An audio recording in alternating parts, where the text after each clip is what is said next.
Hello dear students, good evening. है ना, आप लोग अच्छे होंगे, मस्त होंगे। तो हम लोग स्टार्ट करते हैं भाई वैलेंस बॉन्ड थ्योरी। ठीक है, हम लोग स्टार्ट करते हैं भाई वैलेंस बॉन्ड थ्योरी।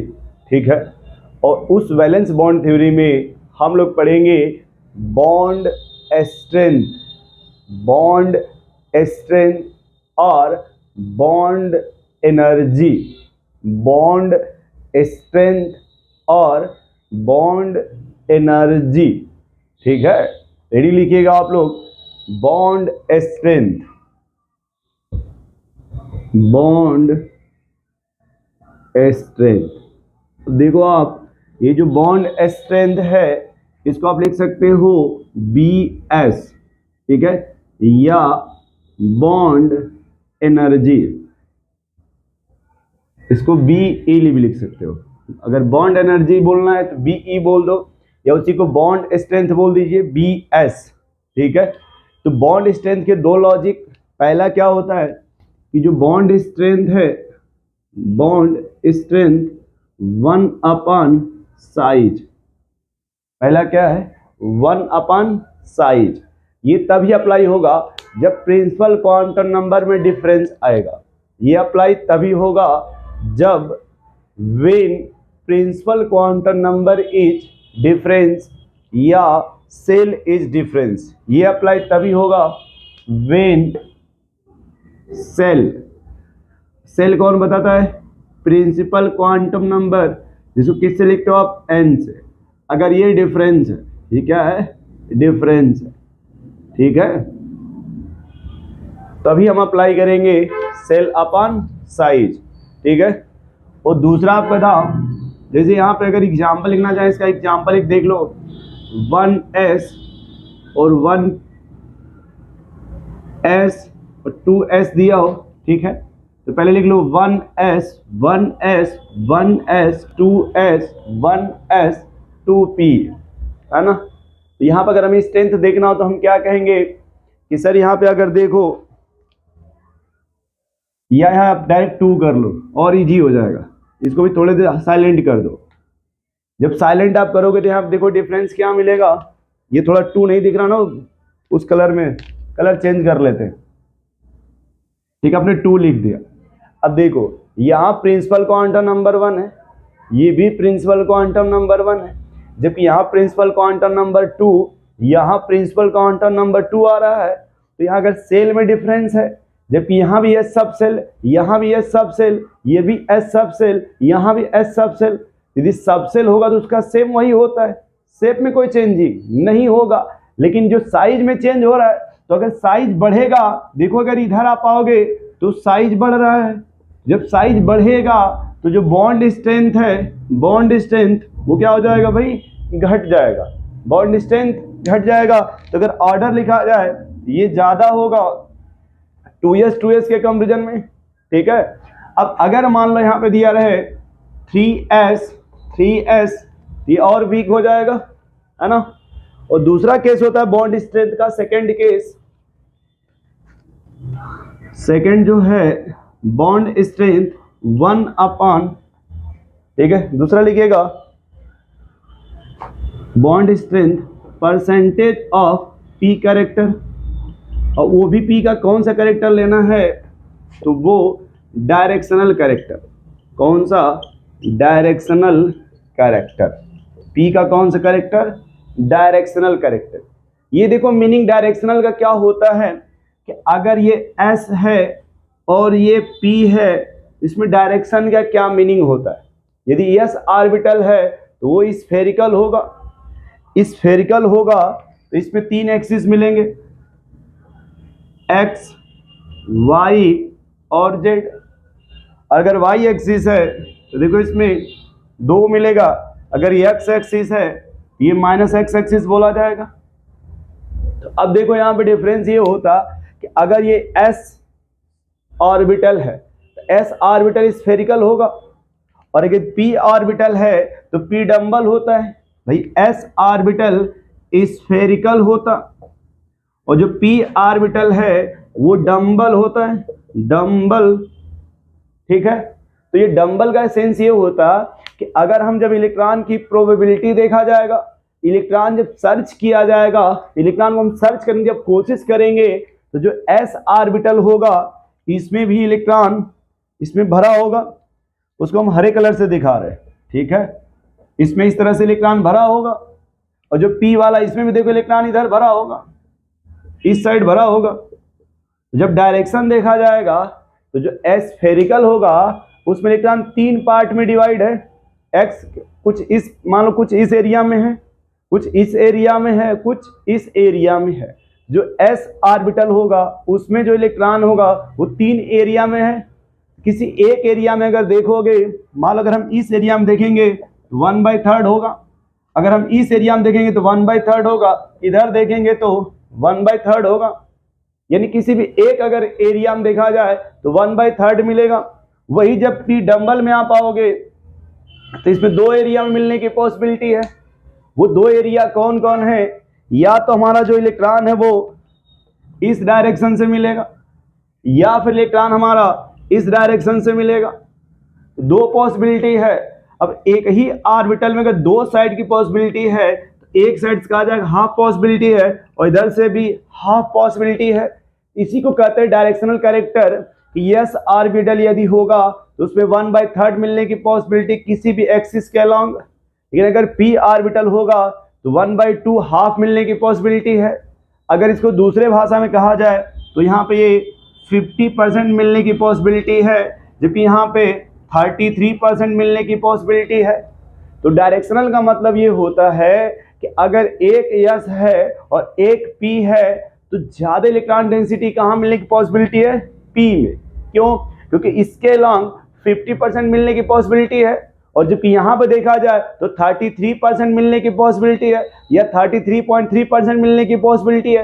तो ज़्यादा पॉसिबिलिटी अगर देखा जाए तो यहाँ पे, और जितने ज़्यादा इलेक्ट्रॉन होते हैं उतना अट्रैक्शन होगा, और जितना अट्रैक्शन होता है उतना एनर्जी रिलीज होगा, और जितना एनर्जी रिलीज होता है उतना ही स्ट्रॉन्ग बॉन्ड बनेगा। देखो कैसे, मैं यहाँ थोड़ा सा लिख दे रहा हूँ।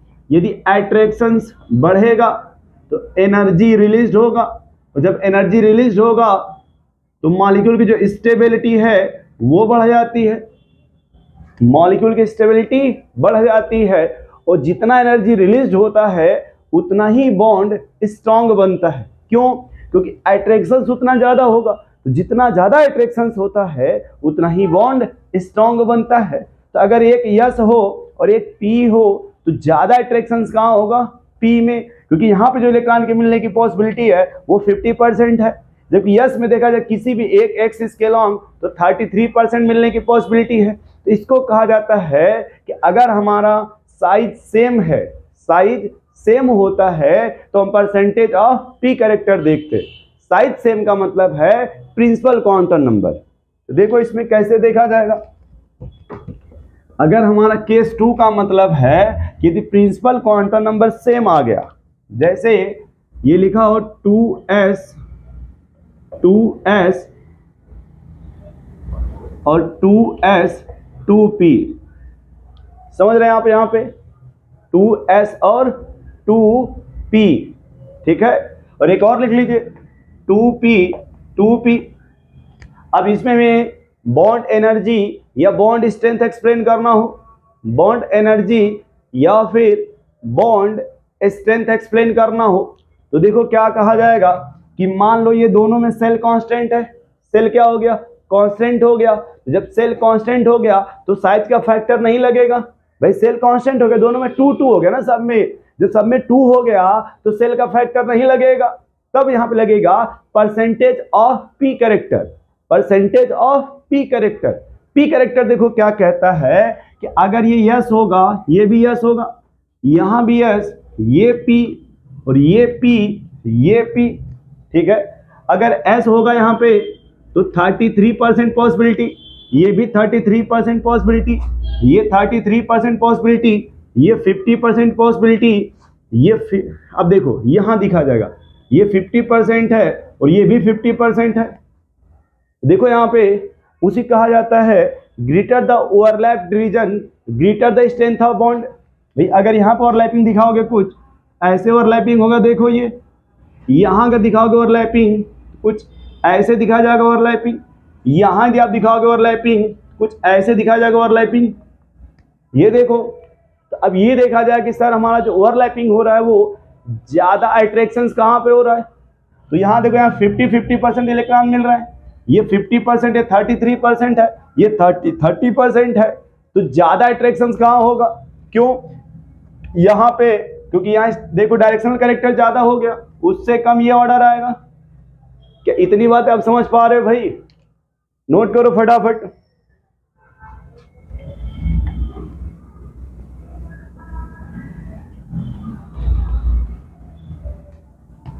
ठीक है, चलो अब देखो एक यहाँ पे मैटर ये होता है कि अगर हाइड्रोजन है ये 1s1 होता है, और दूसरा भी अगर हाइड्रोजन है तो 1s1 होता है, यानी यहाँ पे एक इलेक्ट्रॉन है और यहाँ भी 1 इलेक्ट्रॉन है, यानी हम इसको कह सकते हैं सर ये s है और ये भी s होगा। तो अगर s में ओवरलैपिंग होगा, यहाँ पे देखो इसमें ओवरलैपिंग दिखाया जाए इस तरह से कुछ, तो ऐसे ओवरलैपिंग होगा और ये सिग्मा बॉन्ड का फॉर्मेशन होगा क्या, बताओ भाई यहाँ पे, क्योंकि ये 1s है ना ये, और ये भी 1s है, और यहाँ पे जो भी इलेक्ट्रॉन दिखाओगे वो अनपेयर्ड दिखाओगे, सॉरी पेयर्ड दिखाओगे अपोजिट स्पिन में, इसी को बोलते हैं ओवरलैप्ड रीजन। इसको क्या बोलते हैं भाई? Overlapped region. ठीक, अब यही अगर बॉन्ड हमें ऑक्सीजन में दिखाना हो, किसमें? ऑक्सीजन में। देखो ये O2 है, तो क्या यहाँ O डबल बॉन्ड O बनता है क्या?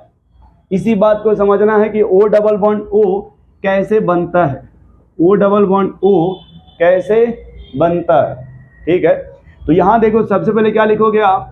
ऑक्सीजन 1s2 2s2 2p4, यानी अगर सीधे p4 को देखा जाए तो 4 इलेक्ट्रॉन है क्या यहाँ पे, देखो अगर 4 होगा तो 2 यहाँ पे p ऑर्बिटल अनपेयर्ड है ना, ये भी और ये भी अनपेयर्ड है। दूसरा भी जब ऑक्सीजन ऐसे लिखोगे आप, ये भी आएगा, सीधे लिखो 2s2 2p4, यानी यहाँ भी देखो ऐसे फिल किया जाएगा, 2 अनपेयर्ड आएगा क्या, यानी यहाँ पे 2 ओवरलैपिंग हो रहा है 2 अनपेयर्ड इलेक्ट्रॉन के बीच में। तो जब इसका डायग्राम बनाया जाएगा, ठीक है, तो वो हम देखेंगे यहाँ पे डायग्राम कैसे बनेगा। एक देखो ये हेड ऑन हेड हो जाएगा, और एक आपका ऐसे परपेंडिकुलर हो जाएगा, जिसमें पाई बॉन्ड का फॉर्मेशन होता है, जिसमें किसका फॉर्मेशन होगा? पाई बॉन्ड का, है ना। तो जो ऑक्सीजन होता है वो देखो ये जो हेड ऑन हेड होगा ये सिग्मा बनाएगा और ये पाई बॉन्ड बनाता है, इसी कहते हैं पी पाई बॉन्डिंग। अब देखो अगर नाइट्रोजन हो, क्या हो? नाइट्रोजन, क्या हो भैया? नाइट्रोजन, उसमें देखो कैसे बनेगा। अब देखो कोई कहेगा ये कैसे बना, तो यहाँ कहा जाएगा 2p का ओवरलैपिंग हो रहा है, किसका हो रहा है भाई? 2p और 2p यानी pp का ओवरलैपिंग हो रहा है ना। अब अगर नाइट्रोजन हो तो क्या नाइट्रोजन में देखो ट्रिपल बॉन्ड बनता है क्या? ये ट्रिपल बॉन्ड कैसे बनेगा भाई? अगर नाइट्रोजन का लिखा जाए तो 2s2 2p3 होता है क्या, यानी p में कितने अनपेयर्ड है इस बार? 3, और दूसरा भी अगर नाइट्रोजन लिखा जाए तो वो भी आएगा 2p3, यानी वहां भी p में कितने अनपेयर्ड है? 3। अगर 3 अनपेयर्ड है तो 3 बॉन्ड बनेगा क्या, बताओ भाई। अब वो 3 बॉन्ड कैसे दिखाओगे आप? तो मान लो पहला x के अलॉन्ग बन गया, दूसरा उसके परपेंडिकुलर बन जाएगा ये पाई, और तीसरा जो बनेगा वो इसके परपेंडिकुलर, क्या उसको आप ऐसे दिखा सकते हो क्या? ये देखो हरे से हरे को मिला देंगे, एक ये भी पाई बॉन्ड बनेगा, एक यहाँ भी पाई बनेगा, और बीच में सिग्मा बन जाएगा। बोलो भाई, ये बात समझ पा रहे हो आप? चलो, तो देखो आपने हाइड्रोजन को देखा सिंगल बॉन्ड बन रहा था, ऑक्सीजन को देखा 2 अनपेयर्ड था डबल बॉन्ड बन रहा था, नाइट्रोजन को आपने देखा 3 अनपेयर्ड है तो 3 बॉन्ड बन रहा था। यही कंडीशंस देखना है कार्बन में कि कार्बन में कितने अनपेयर्ड होते हैं। तो थोड़ा देखो यहाँ पे कि अगर कार्बन होगा तो 2s2 2p2 होता है क्या, यानी s में 2 इलेक्ट्रॉन हैं और p में भी 2 है, ये ग्राउंड स्टेट है। अगर सेम सेल हो तो एक साइड करके चला जाएगा अपने बगल वाले घर में और 4 अनपेयर्ड हो जाएंगे क्या? तो सवाल यही है कि अगर 4 अनपेयर्ड होगा तो क्या कार्बन में 4 बॉन्ड बनेगा क्या? क्वेश्चन यही है कि जब हाइड्रोजन में आप दिखा रहे हो सिंगल बॉन्ड बन रहा है, ऑक्सीजन में डबल बॉन्ड बन रहा है, नाइट्रोजन में ट्रिपल बॉन्ड बन रहा है, तो कार्बन का 4 अनपेयर्ड है ना। अगर 4 अनपेयर्ड है तो क्या कार्बन 4 बॉन्ड बनाएगा क्या? थोड़ा नोट करो भैया इसको।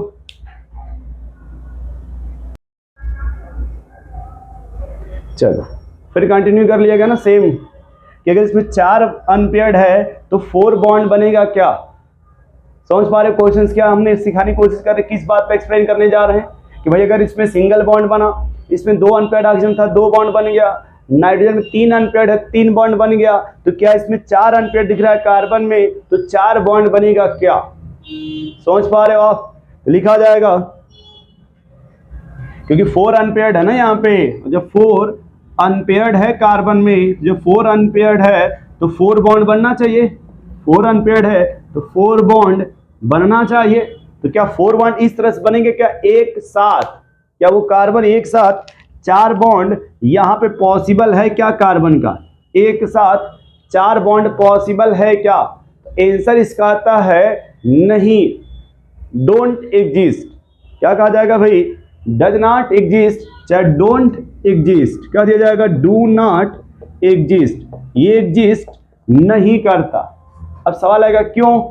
तो जो कार्बन देखो, ये जो P है, P में 3 ही एक्सिस होता है, सिर्फ कितने एक्सिस होते हैं? 3 एक्सिस। तो अगर कोई भी जो कार्बन होगा वो 3 एक्सिस पे ही ओवरलैपिंग कर सकता, या तो PX ओवरलैपिंग होगा, PY ओवरलैपिंग होगा, PZ ओवरलैपिंग हो सकता, 4 एक्सिस होता नहीं है। जब 4 एक्सिस नहीं होता तो कभी भी 4 बॉन्ड एक साथ, मतलब 2 कार्बन के बीच में 4 बॉन्ड नहीं बन सकता। ठीक है, लिखो इसको आप, because 3 axis at the time of overlapping. क्यों? Because 3 axis at the time of overlapping, at the time of overlapping. यानी ओवरलैपिंग के टाइम पे सिर्फ कितने एक्सिस होती हैं? 3 एक्सिस। ओवरलैपिंग के टाइम पे भाई एक PX मिलेगा, एक PY मिलेगा और एक PZ होता है, 3 ही एक्सिस होता है, तो 3 ही ओवरलैपिंग होगा। 4 ओवरलैपिंग एक साथ नहीं हो सकता, क्योंकि जो कार्बन का p ऑर्बिटल है उस पर 3 एक्सिस है, PX PY PZ, तो 3 ही एक्सिस है, तो एक साथ 3 बॉन्ड बना सकता है, 4 बॉन्ड नहीं बना सकता। वो 4 बॉन्ड करने का देखो सेंस, ये तरीका गलत मत समझना। 2 कार्बन के बीच की बात हो रही है, 2 कार्बन जब भी इस तरह से कहा जाए 2 कार्बन से 4 बॉन्ड, इस तरह से 4 बॉन्ड पॉसिबल नहीं है। कुछ लोग कह रहे कैसे पता 4 बॉन्ड? चलो 2 इधर कर लेते हैं। आप देखो इस तरह से ब्लू, रेड, ब्लैक, ग्रीन, तो कार्बन 4 बॉन्ड ऐसे कभी नहीं बना सकता, क्योंकि इसमें 4 एक्सिस नहीं होता। ठीक है, तो ये जब भी बनाएगा तो या तो 3 बॉन्ड एक साथ बनाएगा ऐसे, और 1 बॉन्ड इधर बनाएगा, या फिर वो 2 बॉन्ड एक तरफ बना के 1 बॉन्ड इधर बना के ऐसे देखो ऐसे बना लेगा, 2 बॉन्ड एक तरफ हो गए, या फिर चारों अलग अलग बना लेगा इस तरह से। तो चारों अलग अलग बना सकता है कार्बन, ठीक है, ऐसे चारों 4 डायरेक्शन में बना लेगा। लेकिन कभी भी एक साथ 2 कार्बन के जो 4 बॉन्ड, तो देखो चारों या तो ऐसे बना लेगा, या 2 एक तरफ बना लिया, 2 इधर बना लिया, इस तरह से 2 बना लिया, समझ रहे हो आप? लेकिन एक साथ 4 बॉन्ड ऐसे कभी कार्बन नहीं बनाता, क्योंकि इसमें 4 एक्सिस नहीं होती। ये ऐसे कभी भी 4 बॉन्ड नहीं बनाएगा 2 कार्बन के बीच में, क्योंकि कभी भी इसमें 4 एक्सिस नहीं होती। ठीक है, चलिए। अब नाइट्रोजन में देखो 3 एक्सिस है, 3 बॉन्ड बना सकता, 2 नाइट्रोजन में 3 बॉन्ड बन सकता, लेकिन कार्बन में 4 बॉन्ड नहीं बन सकता। ऑक्सीजन में 2 बॉन्ड बन सकता, ठीक है, लेकिन कार्बन में 4 बॉन्ड नहीं बन सकता। अब इन्हें लिखिएगा ऑर्डर ऑफ पाई बॉन्ड, ये बड़ा इंपॉर्टेंट है, ऑर्डर ऑफ पाई बॉन्ड। जो पाई बॉन्ड बन रहा है उसका ऑर्डर क्या होगा? Order of pi bond. ठीक है, तो लिखना कि जो सबसे अधिक, जैसे देखो ये लिखा है 2p पाई 2p पाई 2p पाई 3p पाई 2p पाई 3d पाई और 2p पाई, है ना। अरे लिख लो 3p पाई 3p पाई 3p पाई 3p पाई। ठीक है, तो देखो यहाँ पे क्या होता कि अगर 2p का मतलब है कि मान लो p ऑर्बिटल हो गया इस तरह से, अगर पाई बोला जाएगा तो या तो दोनों इस तरह से होने चाहिए पैरेलल स्पिन में, या फिर दोनों इस तरह से होने चाहिए पैरेलल स्पिन में, है ना, तभी जाके पाई बॉन्ड का फॉर्मेशन होगा। ठीक, अब देखो 2p3 का क्या मतलब है कि अगर ये सेकेंड पीरियड का p है तो 2p बोला जाएगा, और अगर वो थर्ड का है तो देखो अब ये अगर 2p हो गया 3p थोड़ा और बड़ा हो जाएगा। ठीक है, अब ये 2p अगर ये है मान लो तो d वाले में कुछ ऐसे हो जाएगा। तो यहाँ पे क्या हो, जब सेल बढ़ गया तो सेल बढ़ेगा तो साइज बढ़ेगा, जब साइज बढ़ेगा तो इसमें ये होता है कि यहाँ कम साइज में इलेक्ट्रॉन ज़्यादा मिलता है, यहाँ पे साइज अगर मिनिमम है तो इलेक्ट्रॉन डेंसिटी ज़्यादा मिलेगा।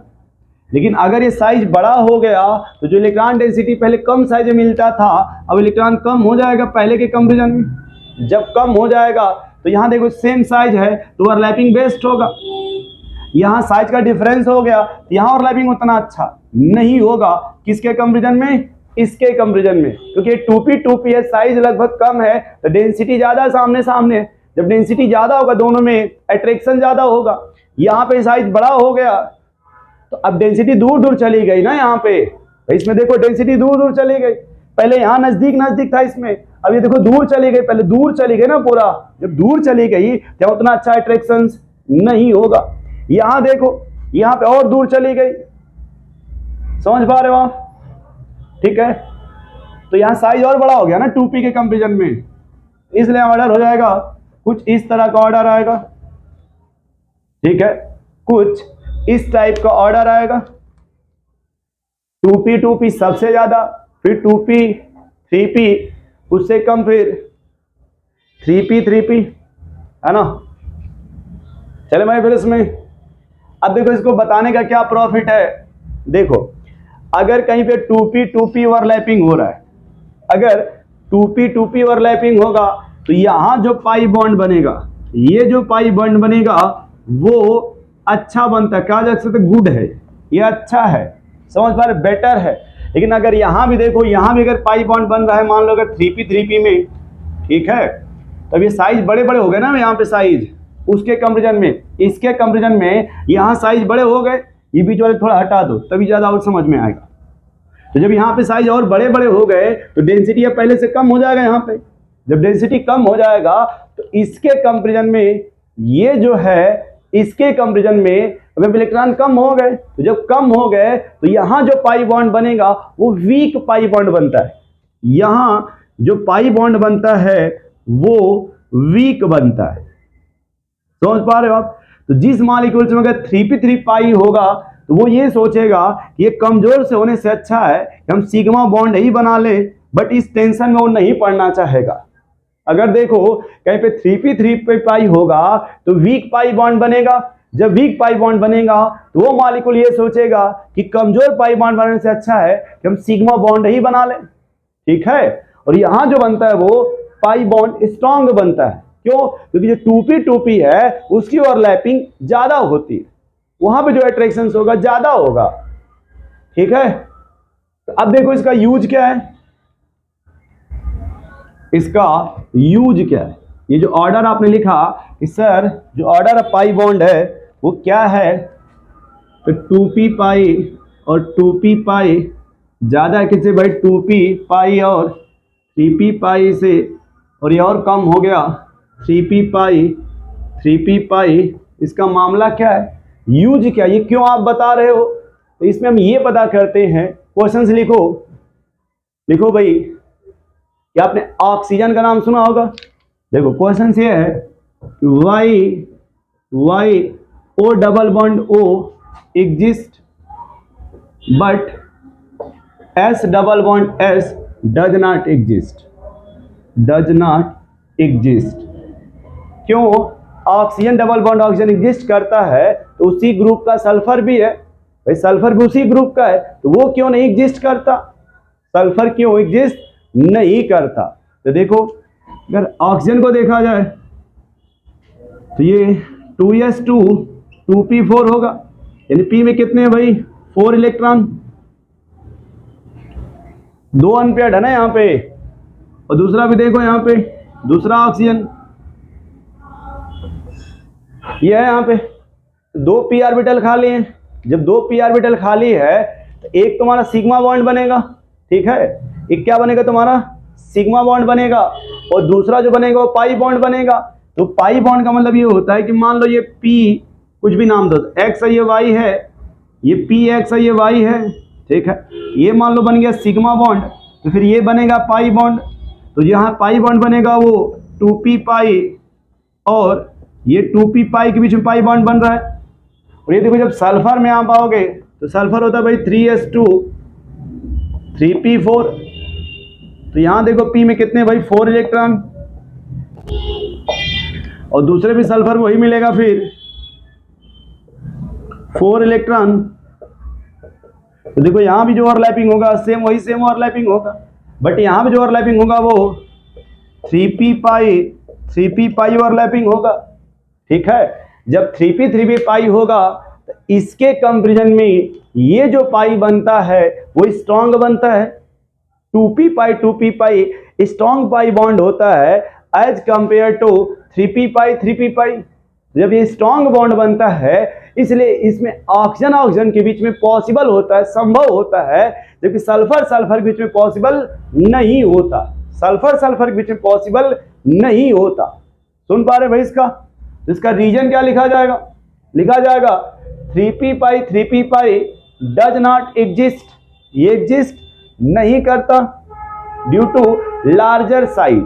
ये है ना ये वाला, कहा जाएगा कि इसमें आपका एग्जिस्ट करता है बट इसमें एग्जिस्ट नहीं करता। जैसे ऐसे लिखा जाए O double bond O exist करता है और S double bond S exist नहीं करता, लिखा जाएगा डज नॉट